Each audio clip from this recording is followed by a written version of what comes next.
Welcome back to Cannabis Coast to Coast News. This is the B Block, or second section of our news. I'm Alaina Pinto. If you've been following international news this week, you know the U.S. Armed Forces have targeted alleged drug boats off the California coast. President Trump is justifying the destruction of those boats as a means to discourage the importation of drugs like fentanyl to this country. At the same time, this week, the president of Colombia posted on X that Trump should legalize cannabis to combat the illicit drug trade.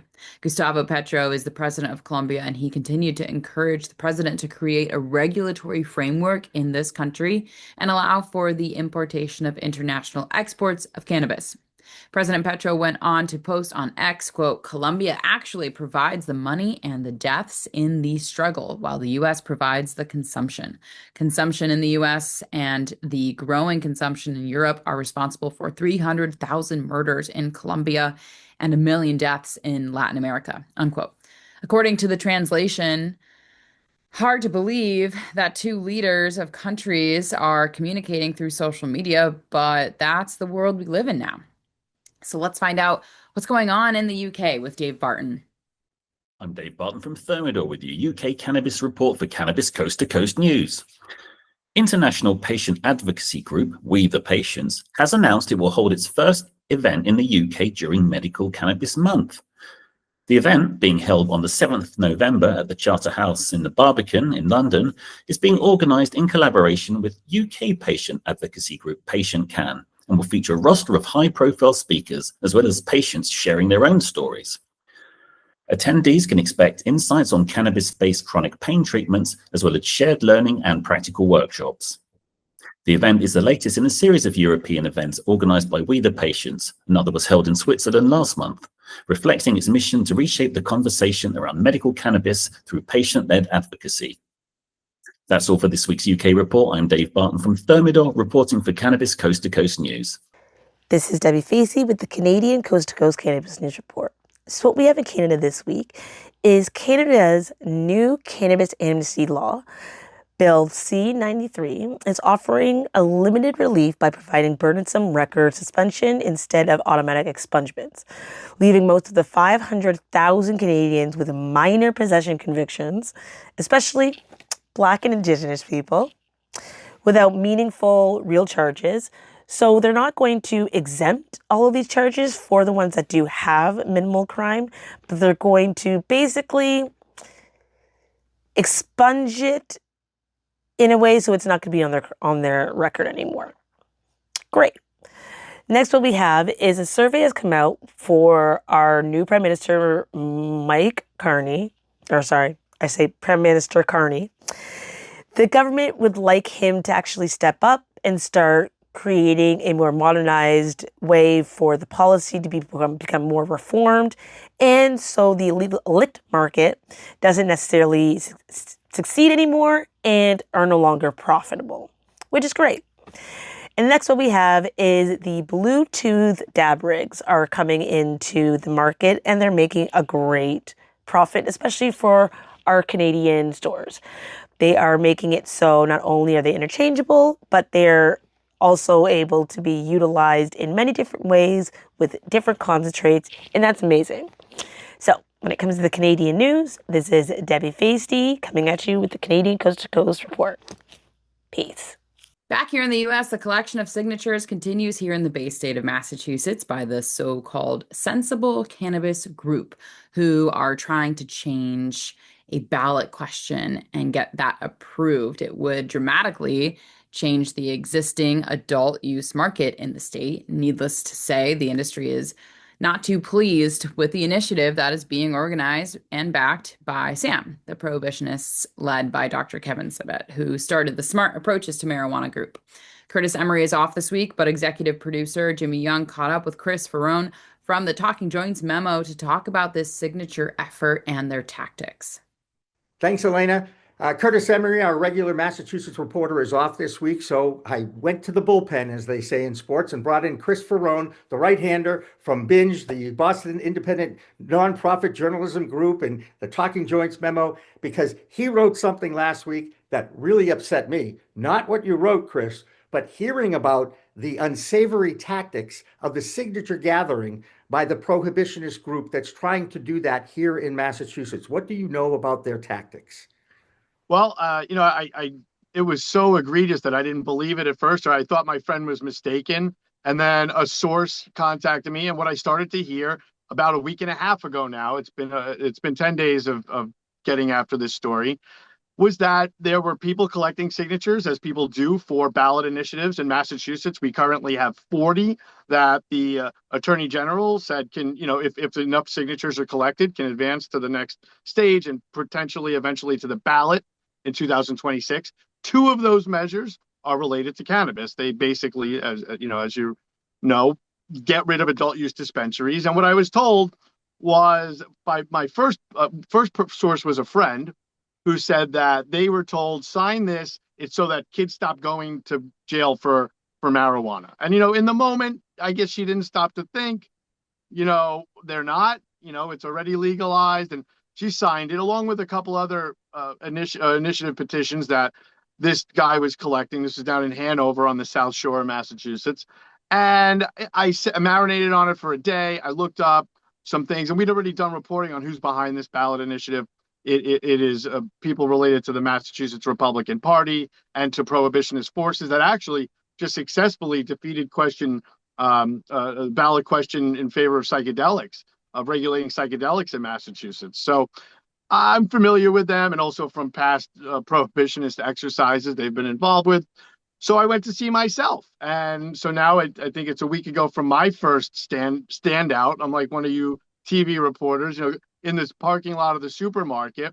And I didn't ambush the guy. I did approach him. In Massachusetts, we're not allowed to just record people without their consent, and that's pretty strict, even in public. I didn't want to push it, but I took my notes. I listened to him pitch other people, and the pitch I got was very similar.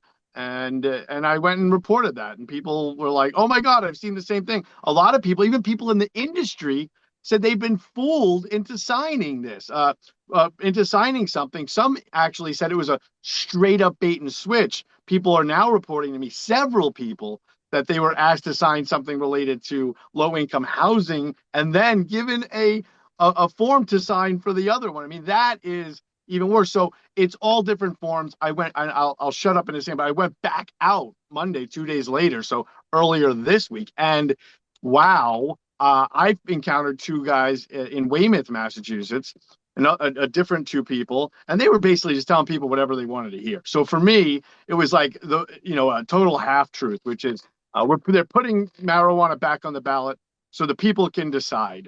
Decide what we decided. And the other guy, I followed him around. He was telling this one guy, well, people are getting ounces, bringing them to other states. It's a real problem. So this is just, like I said, if it's such a great initiative, it's such a good idea, why do you have to lie to people to even get the signatures, let alone to get it to pass? So I've been saying from day one, this is not something to mess around with. Look at what happened with the psychedelics measure. I know it's different, but these people clearly, they were out talking smack last week.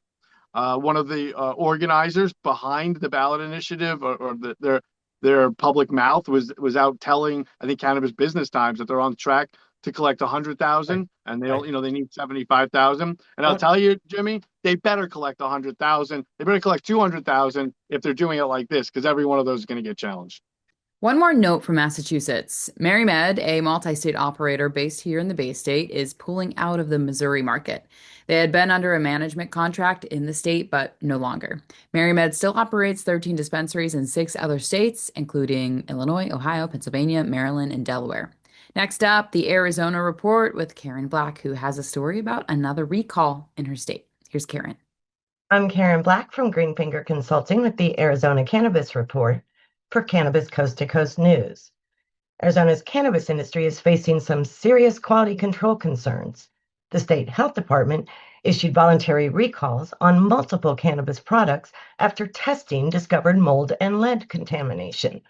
Sweet O's Scrooge flower from Mint Cannabis is being pulled from shelves for aspergillus mold, while wedding cake products from Cookies Tempe are also effective, and Saint's Bruce banner flower from a Tucson dispensary exceeded safe lead levels. The state says no illnesses have been reported, but if you've purchased any of these strains, you're advised to return them for a refund or destroy them. On a much more encouraging note, Arizona is making national headlines with the groundbreaking psilocybin study. The state has approved the first ever FDA-authorized trial using whole psilocybin mushrooms, not synthetic versions, to treat PTSD in first responders and military veterans.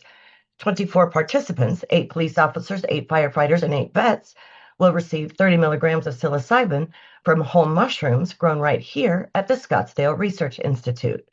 The trial starts next month, funded by $5 million the governor authorized back in 2023. Meanwhile, Arizona's ongoing hemp battle is getting national attention. Attorney General Chris Mays just joined 38 other state AGs calling on Congress to ban intoxicating hemp-derived products like Delta-8 and Delta-10 nationwide. It's a coordinated push that could impact Arizona's own legal showdown. The Arizona Court of Appeals is scheduled to hear arguments on November 4th about whether the state can legally restrict these hemp products to licensed cannabis dispensaries only. Stay tuned because we'll have a full report on what happens with that ruling next week. Arizona's edibles market is getting a jolt of innovation. 2 new cannabis products just hit dispensaries. Hyphen, a modular vape pod system from Verano Holdings with interchangeable pods and temperature control, and Juicy Jellies, rapid onset cannabis-infused gelatin shots that kick in within 5 to 15 minutes. Juicy Jelly's official launch was at the Marijuana Industry Trade Association's monthly networking event in Tempe last week, where the brand emphasized equity and next-generation ownership in the cannabis space. That's all for this week's Arizona Report. I'm Karen Black from Greenfinger Consulting reporting for Cannabis Coast to Coast News. If you follow the news out of Florida, you know the state with the largest medical cannabis patient registrations has a governor, Ron DeSantis, who dislikes the smell and the fact that he has to deal with it in his own state. Now, in Cape Coral, there's a THC-infused social consumption lounge that has opened with food and other alcoholic beverages. The seed and bean market is already open in Fort Myers and Venice, but it's the one in Cape Coral that is already creating a buzz, and it's not open until December. According to the co-founder, Cole Peacock, quote, says, "The food is organic, it's all natural. We don't fry food in oil, but with an air fryer. There's breakfast, lunch, and dinner, and we sell legal hemp-derived THC products that feature low-grade THC and CBD-only products. Or you can infuse your foods with these cannabinoids," unquote. Sounds like it will be a pretty popular destination in Florida. But next up, let's check in with Tina Tasaka in Nevada. I'm Tina Tasaka with 420 Technologies and Iconic Representation, and this is the Nevada and Tribal Nations Report for Cannabis Coast to Coast News.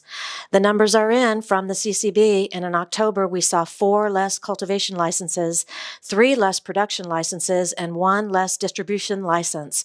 Since May of 2023, Nevada has lost 34 cultivation licenses. It's a clear sign of how competitive and tough the market can be. The Nevada Cannabis Compliance Board conducted an undercover sting where an underage buyer successfully purchased marijuana products at 2 dispensaries, including Zen Leaf in North Las Vegas. The CCB confirmed the violations through video evidence and voted unanimously to impose disciplinary action, recommending fines of up to $20,000 for each dispensary involved. The CCB recently approved 2 new Las Vegas cannabis consumption lounges. Sunflower Compassionate Company, led by social equity owner Rachel Lee and partners Celeste Rodriguez and Dr. Sharita Howard, will focus on healing and medicine. The second, Infinity Lounge, is a social equity independent venue offering cannabis cocktails, entertainment, and a membership experience. Opening dates have not been officially released. Cannabis Compliance Board Chair Andrea Guzman Frolic has announced her run for Nevada Attorney General as a Republican. A Reno attorney with experience on multiple state commissions, she faces GOP contender Danny Tarkanian, while Democrats Zach Conine and Nicole Canizaro are also in the race. The primary is set for June 9th, 2026. That's it for the Nevada highlights and tribal nations. I'm Tina Tasaka with 420 Technologies and Iconic Representation for Cannabis Coast to Coast News. Missouri is another state in the Midwest that has a new Attorney General, Catherine Hanaway. She became the first female appointed to that position by their governor, Mike Kehoe. Now she wants to target THC-infused beverages in her state. Missouri has some of the most liberal regulations for THC and CBD products. Other than generating tax revenue, that market has been operating smoothly. In Nebraska this week, there was a state-approved license for a Native American tribe. While Nebraskans for medical marijuana continues to battle with regulators and lawmakers in and out of court, the state continues to make it as difficult as possible for their voter-approved initiative, which passed with over 70% of the vote.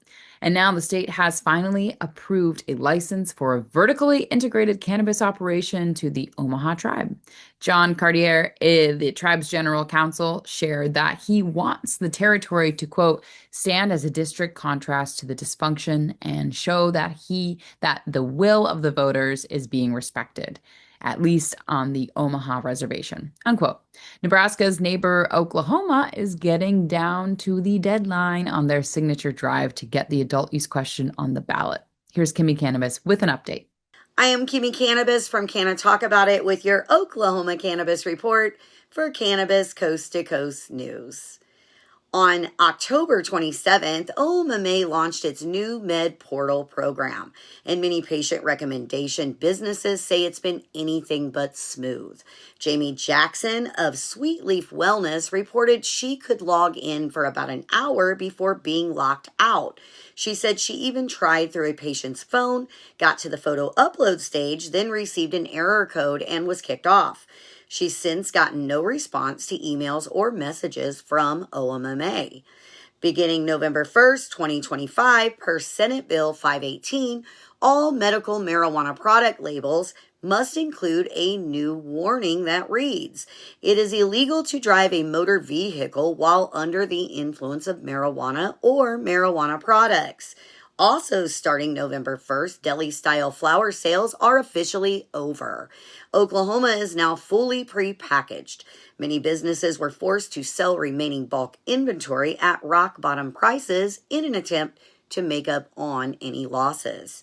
And on that same day, over 300 commercial medical marijuana registrations went inactive with OBNDD, including 233 dispensaries and 95 growers and processors. Michelle Cagle confirmed those numbers from the OBNDD website, saying complete, timely applications were the gold standard for survival. November 1st was widely known as the OBN and Fire Marshal shutdown. And finally, November 4th is the deadline to turn in signatures for adult use cannabis, State Question 837. Fingers crossed we got the numbers we needed. That's it from Can I Talk About It and Oklahoma with your Cannabis Coast to Coast report. I am Kimmie Cannabis. Peace, love, and all that good stuff. Can you imagine a state that has a legal medical use program that has generated $33 million in collected taxes and hasn't done anything with that money? Well, you don't have to imagine that anymore because West Virginia is in that exact situation. That state's first medical dispensary opened in 2021, and state law is already in place that should guide where those funds should be allocated. That fund is supposed to be used to create research programs, as well as help out with substance abuse disorders and law enforcement training. The most surprising thing is the response from West Virginia officials, including a spokesperson for the state treasurer's office, who stated that, quote, "The money will remain unused until the federal government reschedules the plant medicine," unquote. The $34 million is deposited into a credit union since the state did not have any other legal place to collect and bank it, thanks to its federally illegal status. Even a state senator did not know that the money is sitting in a credit union unused. And now people in that state have found out about this misappropriation of funds, or more accurately, non-use of the funds, and none are very happy. It will be worth watching, though, what happens in West Virginia. Now, let's check in on the publicly traded stocks in the cannabis space. Here's our man who is high on Wall Street. Here's Doug Miller. I'm Doug Miller from High on Wall Street. This week's cannabis stock report for Cannabis Coast to Coast News. Verano Holdings and Viero Growth, formerly Goodness Growth Holdings, have settled their massive $860 million lawsuit after Verano walked away from a 2022 acquisition deal.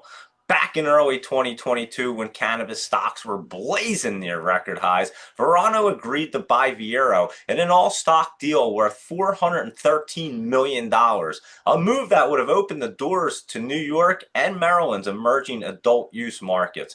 But when cannabis valuations crashed, Verano got what Viero called buyer's remorse and backed out, triggering years of litigation.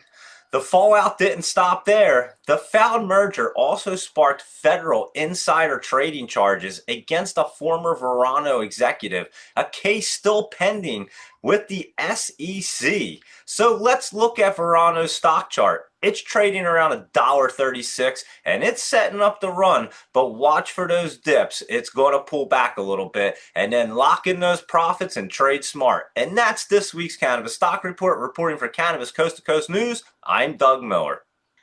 That'll do it for the B block, or second section of Cannabis Coast to Coast News. And in our final block, we will share the story of another legal adult use New England state that is petitioning for a rollback of laws that are backed by prohibitionists. Cannabis Coast to Coast News will be back after this.